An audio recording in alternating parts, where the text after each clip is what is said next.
여러분 안녕하세요. 저는 경주에 사는 60대 여성입니다. 썰맘 구독자분들 중에 혹시 아직도 경주에 와보지 못하신 분이 계신가요? 그렇다면 반드시 한 번쯤은 방문해 보시길 권할게요. 어딜 가나 멋진 자연과 문화재가 반겨주는 곳이거든요. 저는 이 아름다운 고장에서 반평생을 넘게 살았습니다.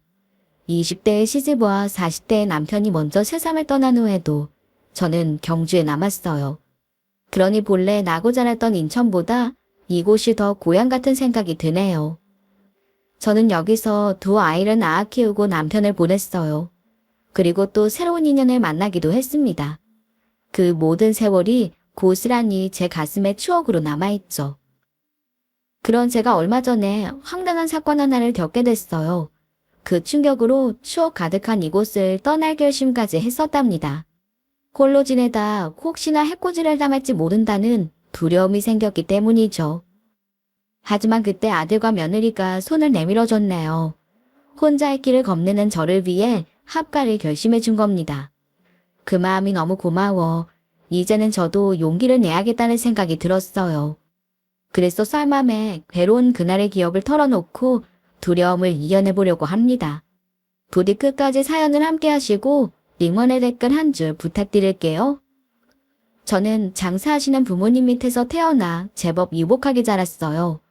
이러다 여고 생일 때 저희 집에 들락거리던 오빠의 친구와 처음 만났습니다. 그런데 몇 년 후 군대 갔던 그 남자가 제게 편지를 보냈더라고요. 예전부터 제가 남 같지 않았다며 수줍게 마음을 보이길래 저도 답장을 보냈답니다. 그리고 저희는 연인이 되었죠.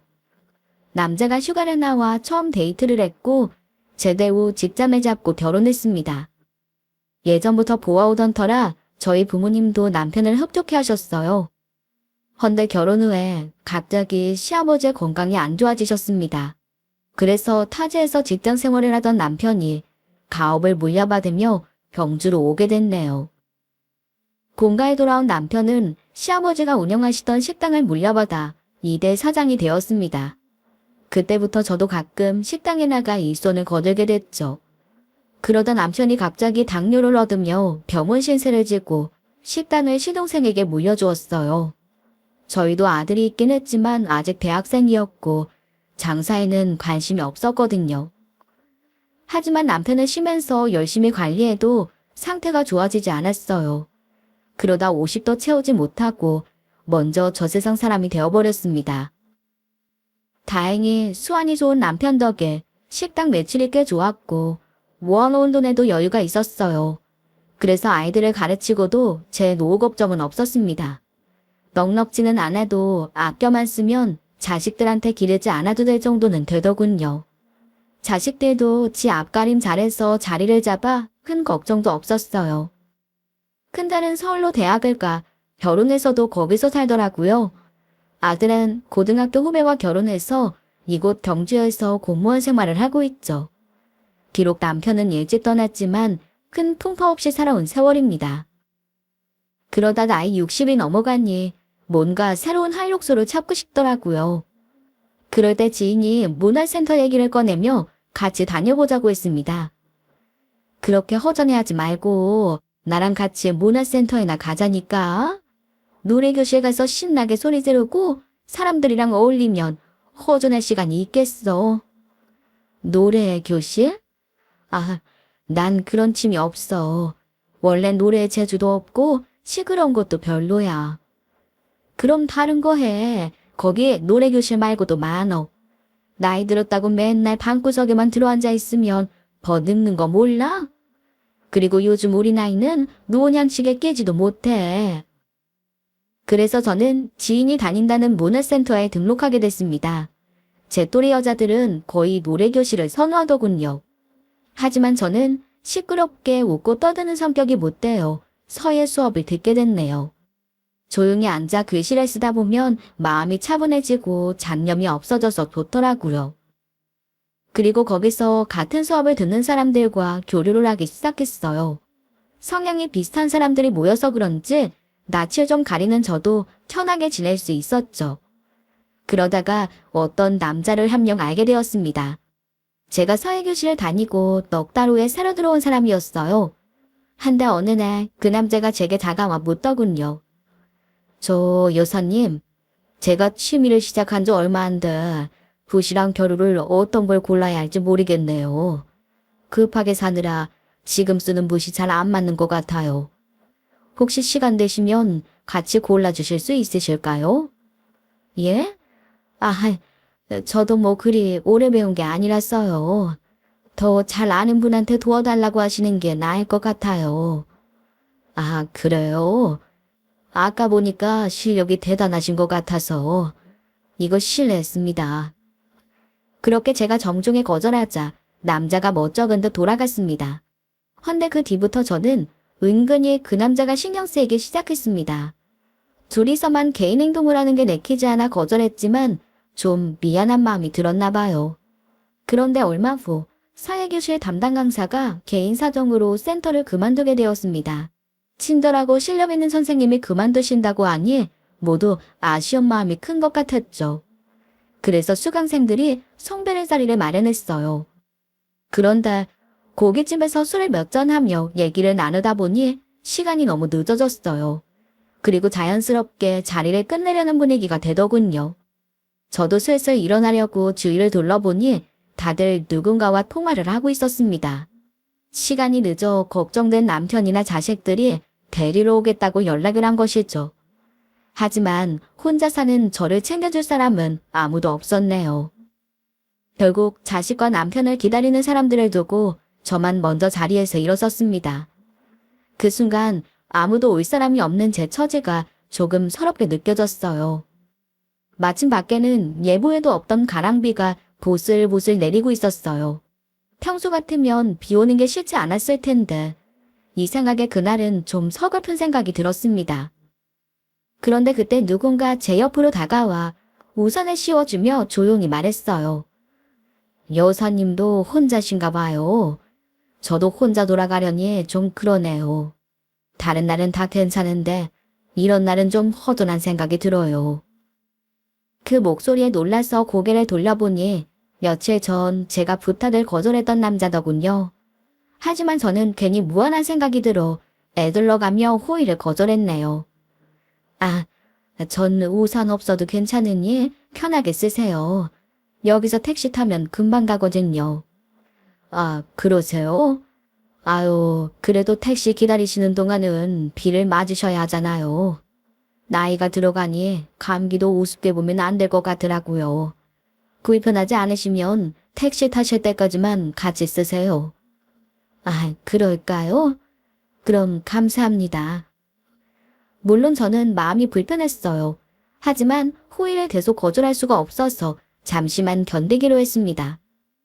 한데 평소에는 그렇게 쓸데없이 많던 택시가 어쩐 일인지 그날은 한 대도 보이지 않더라고요.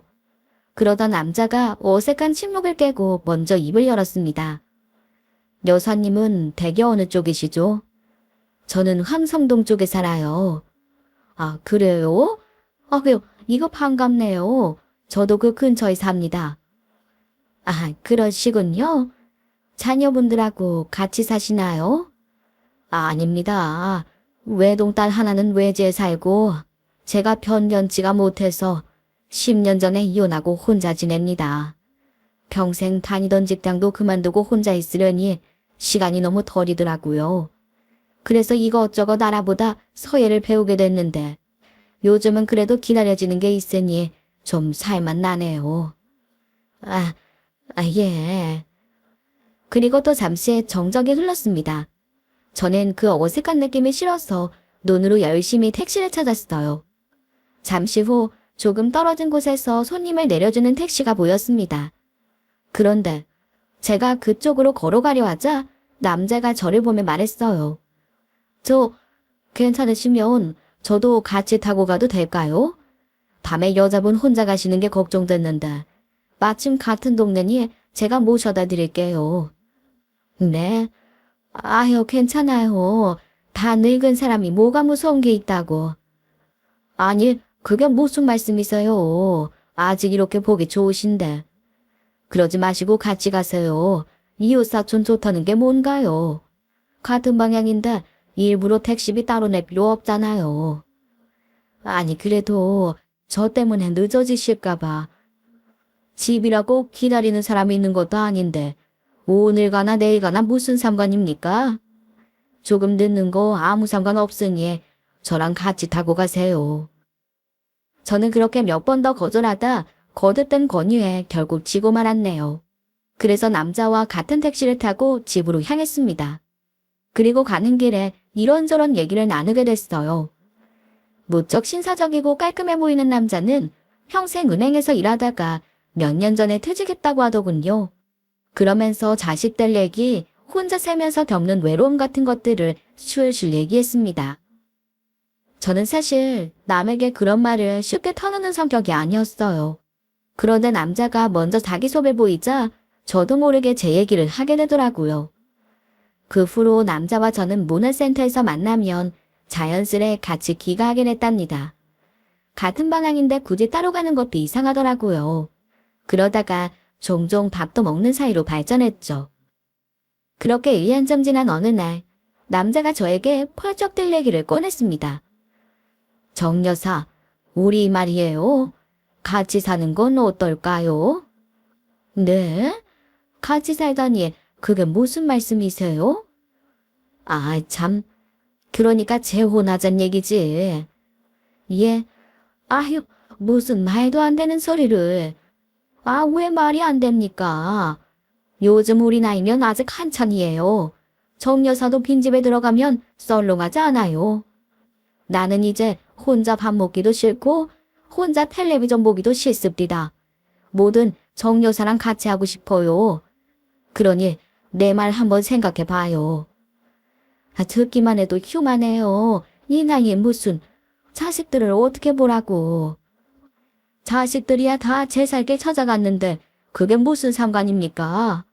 우리가 어린 나이에 부의장난 하자는 것도 아니고 그렇다고 바람나 가족 버리자는 것도 아닌데. 그래도 전 못해요. 그리고 지금처럼 사는 것도 충분히 좋아요. 괜한 짓 해서 남들 손가락질 받을 필요가 뭐 있어요. 누가 손가락질을 한다 그래요.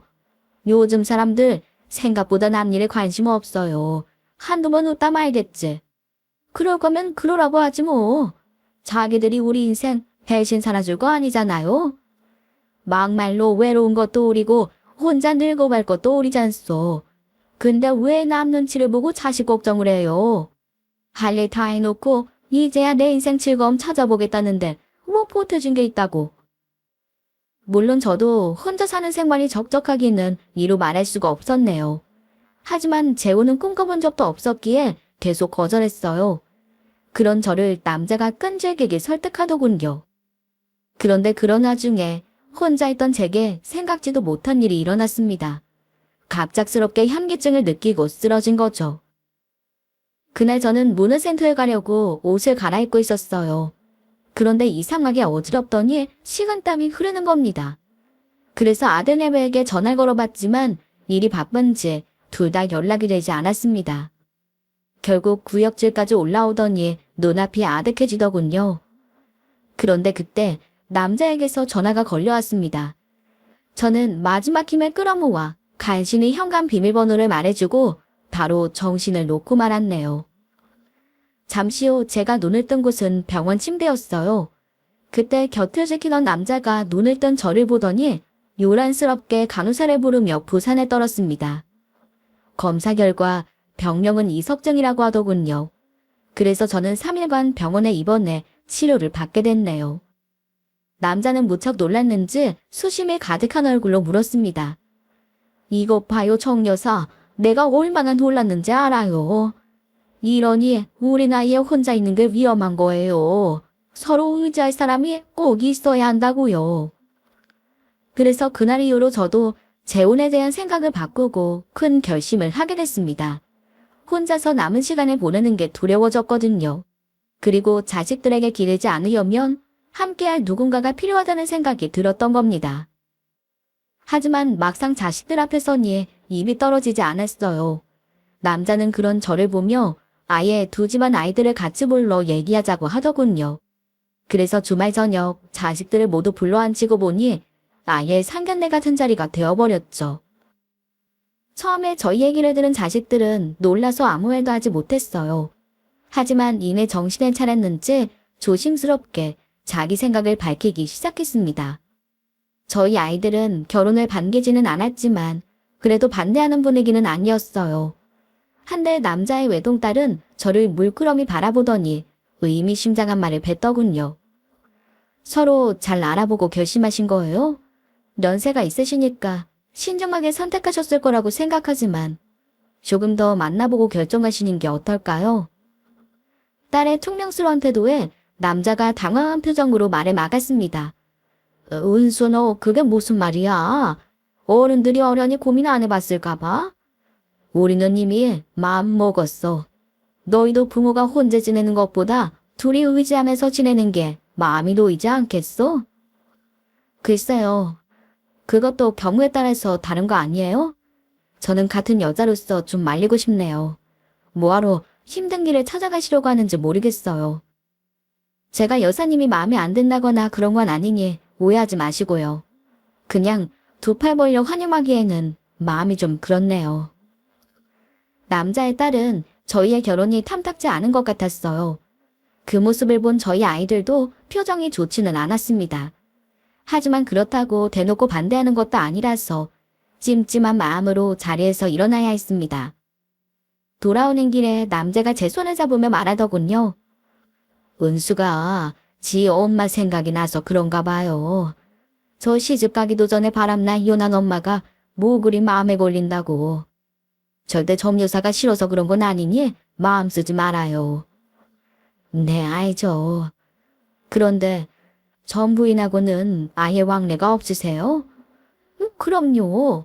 애가 어려서 서로 억지로 봐야 하는 사이도 아니고 20년 넘게 살다 다른 남자 좋다고 집 나간 여자가 뭐 그리워서 연락하겠어요. 벌써 갈라선 지 10년도 넘었는데. 따님이야 뭐 그럴 수 있죠.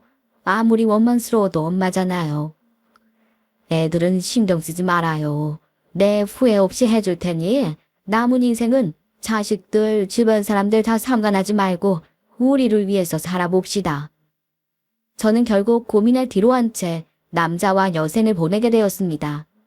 하지만 막상 혼인신고를 하려고 하니 좀 고민되더라고요. 살림만 합치는 것과 법적으로 부부가 되는 것은 또 다른 문제였으니까요. 한데 남편은 완벽한 서로의 보호자가 되려면 혼인신고가 필요하다며 저를 설득했습니다. 결국 저는 그 말에도 수긍하고 남편과 법적으로도 부부가 되었네요. 다행히 자식들은 이런 저희의 새 출발을 조용히 지켜봐 주었고요. 재혼 후에도 남편은 정말 다정한 사람이더군요. 저와 한시도 떨어지지 않고 모든 일상을 함께 하려고 했어요. 그래서인지 제가 쇼핑을 갈 때나 미용실에 갈 때도 늘 같이 가주었답니다. 심지어 음식물 쓰레기나 분리수거를 할 때도 마찬가지였어요. 그렇게 둘이 한시도 떨어지지 않다 보니 얘기를 나눌 수 있는 시간도 많아지더라고요. 사실 전 남편은 무뚝뚝하기도 했고 일이 바빠서 그런 잔재미를 모르고 살았거든요. 저는 젊어서도 모르던 즐거움을 뒤늦게 알고 나니 재혼하게 잘했다는 생각이 들 수밖에 없었네요. 그러던 어느 날 남편이 산책을 가자더니 집에서 가까운 상가 앞에 멈춰서더라고요. 그러더니 꽃쯤을 가리키며 입을 열었습니다. 당신 지나면서 이 가게 본 적 있어? 어디요? 혹시 이 꽃집이요? 그래.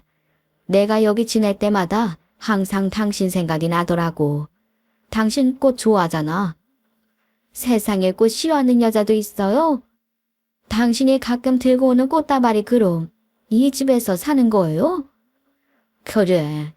오다 가다 꽃을 보면 안 사갈 수가 없더라고.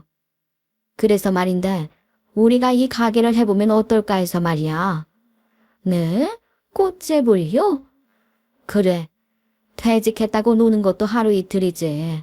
사실 뭐라도 해야 할 것 같아서 고민 중이었어. 그런데 다른 일자리를 얻으면 우리가 같이 시간을 보내기가 힘들 것 같더라고. 그때 이 가게 인수할 사람 찾는 걸 알기로 했어. 그래요? 근데 잘 되는 가게면 왜 관두겠어요? 여기도 보기랑은 다르게 뭐 어려운 점이 있는 건 아닐까요? 아, 그건 아닌가 봐. 이거 하던 사람이 나랑 막역하게 지내던 직원 장모거든. 근데 큰딸이 외국에서 애를 낳아서 애 봐주러 멀리 가게 됐다나 봐. 그래서 어쩔 수 없이 잘 되는 가게를 정리하는 것 같더라고. 여기라면 조미애 같이 일할 수 있을 것 같은데 당신 생각은 어때? 여기서 같이 일하자고요? 그래. 출퇴근도 같이 하고 점심도 같이 먹고 온종일 같이 있을 수 있잖아.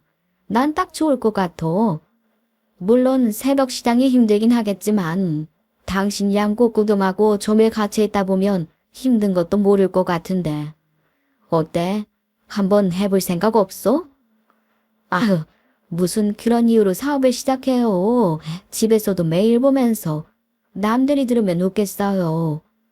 그리고 이거 꼭 관리하는 재주도 있어야 하잖아요. 듣긴 누가 들어? 우리끼리 하는 말이지. 내가 결혼할 때 뭐라 그랬어? 평생 한시도 안 떨어지고 옆에 있어준다고 했잖아. 근데 일하러 나가면 조밀 헤어져야 하는데 그럴 순 없지. 그리고 여기도 지금 꽃꽂이 할 줄 아는 사람 두고 장사한다고 하더라고.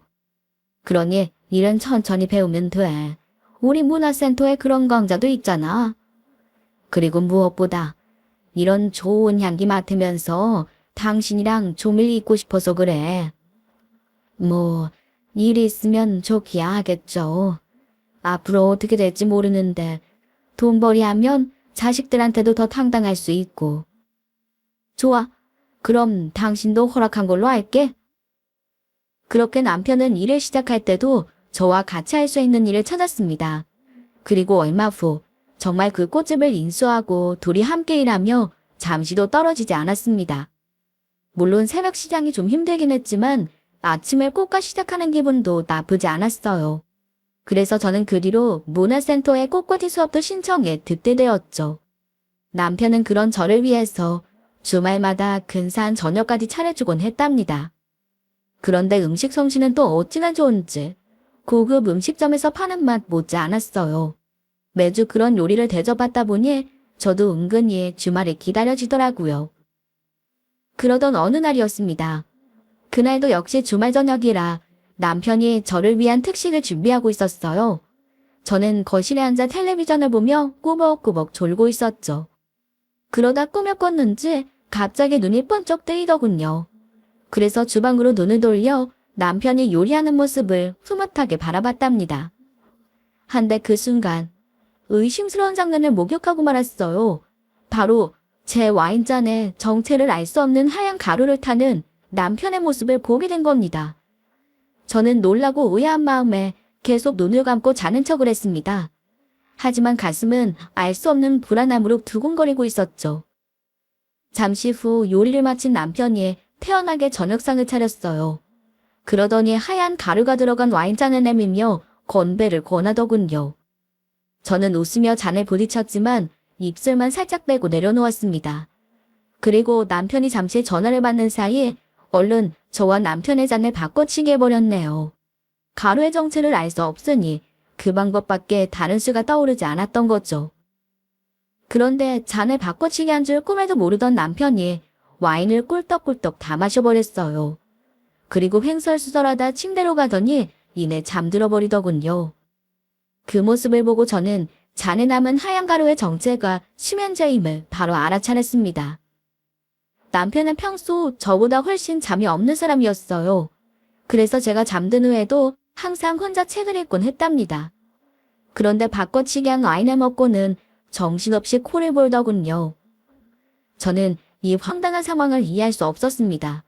하지만 본능적으로 뭔가 심상치 않은 이유가 있을 것 같더라고요. 그래서 혹시 몰라 그 와인잔을 닦지 않고 그대로 종이에 곱게 싸서 숨겨두었어요. 그리고 남편이 잠든 모습을 바라보며 그런 짓을 벌인 이유를 고민했네요. 그러다 그만 12시가 되어버렸답니다. 그런데 그때 누군가 현관 비밀번호를 누르더니 문을 여는 소리가 들려왔어요. 비밀번호는 분명 남편과 저 두 사람만 아는 것이었는데 말이죠. 결국 그 상황에 기겁한 저는 어쩔 줄 모르다가 남편 옆에 누워 잠든 척 해버렸어요. 남편도 정신없이 잠든 마당에 어설프게 나섰다가 무슨 봉변을 당할지 알 수 없는 일이니까요. 그렇게 집안에 들어온 사람은 온 집을 구석구석 돌아다니기 시작했습니다. 그러더니 마지막으로 저희가 누워있는 안방으로 들어왔어요. 저는 너무 무섭고 긴장한 나머지 눈을 감은 채 속으로 천수경을 내워야 했죠. 그때만 해도 저는 그 사람이 도둑일 거라고 장담했습니다. 그래서 물건을 다 훔쳐가더라도 사람만은 해치지 않길 바라면서 죽은 듯이 기다렸네요. 하지만 그런 바람이 무색하게도 침입자가 저희 침대로 바짝 다가오는 게 느껴졌어요. 저는 긴장으로 부들부들 떨리는 손을 숨기며 계속 잠든 척하고 있었습니다. 그런데 침대 앞에선 그 사람이 갑자기 저희 남편을 깨우는 게 아니겠어요? 저는 그제야 침입자가 남자라는 사실을 알게 됐네요.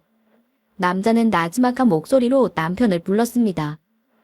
사장님, 일어나 보세요. 어서요.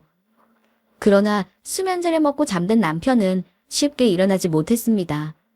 그러자 남자는 목소리에 더욱 힘을 줘서 남편을 깨웠어요. 그제야 간신히 정신을 차린 남편이 잔뜩 가라앉은 목소리로 입을 열었네요. 아유, 미안해요. 내가 좀 피곤했는지 잠이 들었네요. 집사람도 잠든 것 같으니 빨리 시작합시다.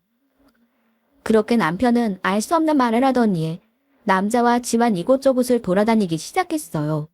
저는 고민하다 간신히 용기를 내 조심스럽게 방문 사이로 그들을 관찰했네요. 그러다 문 밖에서 벌어지고 있는 상황에 저는 그만 입이 떡 벌어지고 말았습니다. 남편은 낯선 남자를 집안 곳곳으로 끌고 다니며 무언가를 달고 있었어요. 자세히 보니 남자가 들고 있는 건 소형 카메라였습니다. 가뜩이나 작아서 잘 보이지도 않는 것들을 천장이나 그림 뒤에 비밀스럽게 설치하고 있더라고요. 그 모습을 지켜보던 남편이 남자를 향해 자그맣게 속삭였어요. 성능은 확실한 거 맞겠죠? 녹음기는요?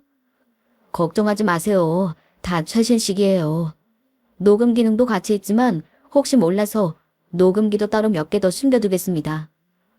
다시 한번 말하지만 집사람은 절대로 알면 안 돼요. 걱정 마세요, 사장님. 제가 장사 하루 이틀 합니까? 이건 절대 못 찾아요. 그렇게 남편은 저 몰래 집안 여기저기에 카메라와 녹음기를 달고 있었던 겁니다. 저는 그런 남편의 행동을 납득할 수가 없었어요. 하지만 무슨 일인지 알기 전까지 섣부르게 나서면 안 된다는 생각이 들었습니다. 그래서 조용히 자리로 돌아와 계속 자는 척을 했네요.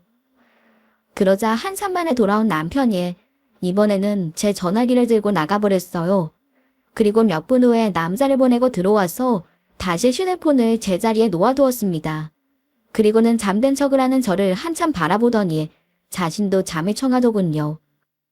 저는 심장이 떨리고 답답해서 뜬 눈으로 밤을 보내야 했어요. 그리고 아침에 아무렇지도 않은 얼굴로 남편과 아침 인사를 했습니다. 그런 뒤 씻는 척하며 욕실 곳곳을 살살 뒤지져 보았죠. 그러자 지난밤에 환풍기 속에 설치해둔 카메라가 보이더군요. 저는 놀라서 두근대는 가슴을 억지로 진정시키며 욕실에 나와 남편에게 말했어요. 여보, 나 둘째한테 좀 다녀와야 할 것 같아요. 주말에 집으로 좀 와달라고 문자 메시지가 왔었는데 깜빡했지 뭐해요. 아, 그래? 무슨 일이 있나? 그럼 어서 가봅시다. 아, 아니에요. 대단한 일은 아닌 것 같으니까 내가 혼자 다녀올게요.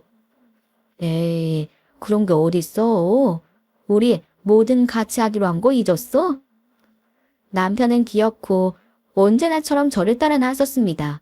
그래서 결국 남편과 함께 아들네 집으로 향해야 했죠. 잠시 뒤 아들네 도착한 저는 남편을 거실에 앉혀두고 아들과 방으로 들어가려고 했습니다. 그러자 남편은 궁금증이 가득 담긴 얼굴로 저를 바라보더군요. 그래서 저는 일부러 작게 한숨을 쉬며 남편에게 속삭이듯 말했어요. 아무래도 둘이 좀 다툰 것 같아요. 며느리가 아침에 집을 비운 것만 봐도 이상하고요. 당신한테는 좀 민망할 수 있으니까 내가 먼저 들어가서 얘기 좀 듣고 올게요. 제 말에 남편은 차마 방에까지는 따라오지 못했습니다. 저는 영문에 모르는 아들을 밀어넣듯 방으로 데리고 들어왔어요.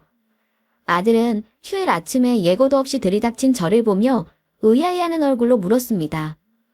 엄마, 무슨 일이 있는 거예요? 새아버지한테는 왜 제가 불렀다고 하셨어요? 그리고 집사람 주말 오전에 요가 가는 거 뻔히 아시면서 싸우다니요. 예, 내가 도대체 이게 무슨 상황인지 모르겠어. 그래서 너밖에 생각이 안 나더라. 왜요? 엄마, 혹시 어디 아프신 건 아니죠? 안색이 왜 이렇게 안 좋아요? 아니야, 그런 게 아니라 너희 새아버지가. 새아버지가 왜요? 두 분 다투셨어요? 그런 게 아니야. 글쎄 어젯밤에. 저는 어디서부터 말을 꺼내야 할지 몰라 망설였어요. 하지만 마음에 가다듬고 이내 용기 내어 지난밤의 상황을 설명했습니다. 제 얘기를 듣던 아들은 얼굴이 점점 일그러지기 시작했어요. 그리고 잠시 고민하더니 휴대폰을 꺼내 어딘가로 전화를 걸더군요. 그리고는 아무렇지 않은 척 밖으로 나가 남편에게 말했습니다. 아침 일찍 오시게 해서 죄송해요. 제가 집사람이랑 좀 다퉜는데 좀 전에 화해했어요. 괜히 어른들 신경 쓰시게 해드렸네요. 그런 아들의 말에 남편이 재밌다는 듯 웃으며 대답했습니다. 그래, 화해했다니 다행이네. 살다 보면 부부 사이에 별일이 다 있지. 그럼 우린 그만 가볼까? 택시 타고 오셨다면서요? 저 때문에 여기까지 오셨는데 모셔다 드릴게요. 데려다 준다는 아들의 말에 제가 고개를 끄덕였습니다. 그래서 셋이 함께 집으로 돌아가게 되었죠. 그렇게 집 앞에 도착하니 예상대로 경찰관 2명이 저희를 기다리고 있었어요. 경찰관은 저희를 발견하곤 다가와 물었습니다. 안녕하십니까? 신고하신 분들 맞으시죠? 신고라니요? 아침부터 신고는 무슨. 우린 그런 적 없어요. 집을 잘못 찾으신 것 같네요. 그러자 저희 아들이 앞으로 나서며 큰 소리로 대답했습니다. 맞습니다. 제가 신고했어요. 이 집입니다. 들어가서 조사해주세요. 아들의 말에 남편은 깜짝 놀라더니 저를 보며 묻더군요. 조사라니. 아니 여보, 얘 지금 무슨 소리를 하는 거지? 우리 집에 무슨 조사할 일이 있어. 글쎄요. 조사할 일이 있는지 없는지는 경찰분들이 판단하시겠죠. 제가 남편을 노려보며 대답하자 당황한 모습이 역력한 남편이 갑자기 소리를 치기 시작했어요. 아니 당신 그게 무슨 소리야? 멀쩡한 우리 집을 왜? 아침 대바람부터 아들한테 간다는 게 이상하더니 지금 무슨 짓을 꾸미는 거야? 꾸미긴 무슨 짓을 꾸며요? 나 몰래 이상한 짓 꾸민 건 당신이지. 내가 어제 아무것도 못 본 줄 알아. 그 남자 누구예요? 누구길래 한밤중에 현관 비밀번호까지 알려주고 불러들였어? 뭐? 난 당신이 도대체 무슨 소리라는 건지 모르겠네. 그래요? 그럼 내가 무슨 말을 하는지 들어가서 같이 좀 보자고요. 그러자 남편이 갑자기 언성을 높이며 경찰들을 말리더군요. 이 봐요 경찰관분들. 이러지들 말고 내 얘기 좀 들어봐요. 죄송합니다. 저희 집사람이랑 아들 녀석이 뭘 잘못한 것 같아요. 집안일이니 저희가 알아서 해결하죠. 바쁘실 텐데 그만 돌아가세요. 어르신 죄송하지만 저희는 신고가 접수되면 무조건 확인을 해봐야 돼서요. 이 집에 불법 카메라가 설치되어 있다는 신고가 들어왔으니 들어가서 잠시 살펴보겠습니다. 거부하시면 공무집행 방해에 해당될 수 있으니 잠시만 협조 부탁드릴게요. 남편은 그제야 사태의 심각성을 느꼈는지 안절부절 못하며 저와 아들을 노려보더군요. 하지만 계속 거부했다가는 어떤 일을 당할지 몰라서 울며 겨자먹기로 조사에 응해야 했죠. 그리고 잠시 후 남편은 경찰서로 연행되어 갔습니다. 그 뒤를 저와 아들이 함께 따라갔네요. 여러분의 예상대로 제 얘기를 들은 아들이 경찰에 신고를 넣었던 거예요. 그렇게 신고를 받고 출동한 경찰은 저희 집에서 소형 카메라 7대와 녹음기 3대를 발견했습니다. 방과 화장실마다 각각의 카메라가 설치되어 있었고, 그것도 부족했는지 사각지대에 몇 대를 더 설치했더라고요.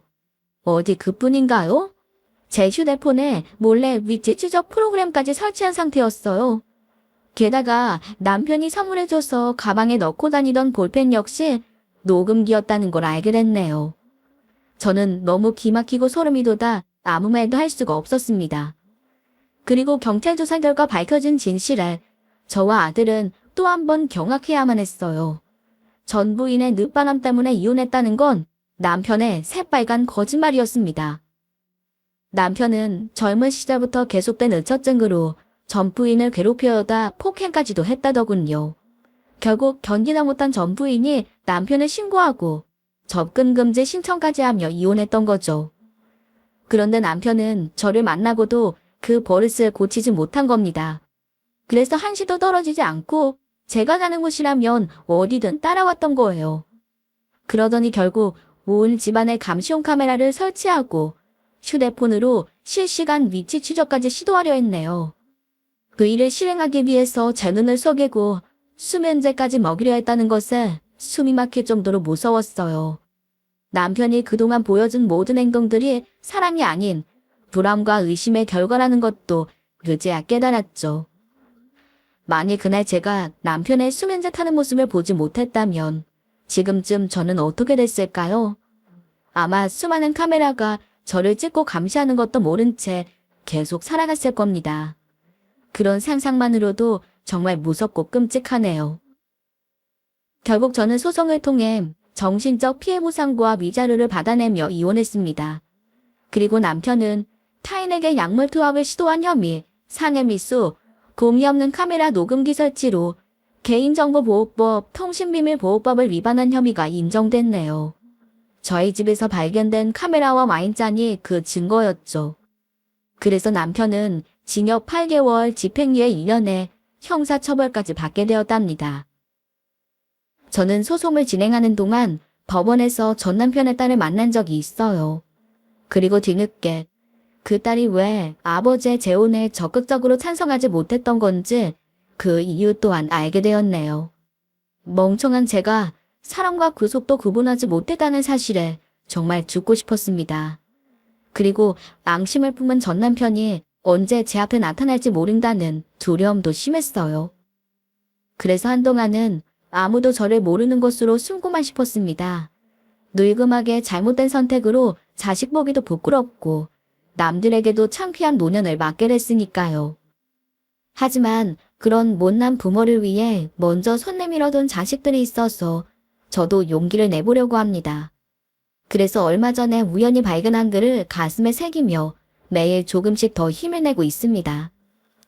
용기란 두려움을 느끼지 않는 것이 아니라 그 두려움을 딛고 일어서는 것이다. 여러분도 혹시 두려움 때문에 망설여지는 일이 있으신가요? 만일 그렇다면 저 글귀를 떠올리며 저와 함께 힘내시기를 바랄게요. 그래서 포기하지 말고 두려움을 딛고 일어서 앞으로 나아갈 수 있기를 빌겠습니다. 그럼 썰맘 구독자 여러분들의 앞날에 좋은 예만 가득하시길 기원하며 저는 이만 인사드리겠습니다. 감사합니다.